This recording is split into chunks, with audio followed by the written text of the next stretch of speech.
Ileana? Ileana? Ileana?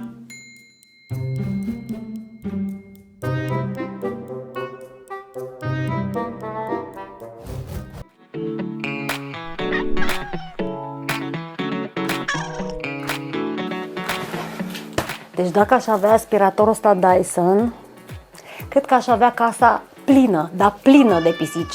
Un buchet mare de pisici, multe pisici, că aș putea să curăț după ele fără nicio problemă.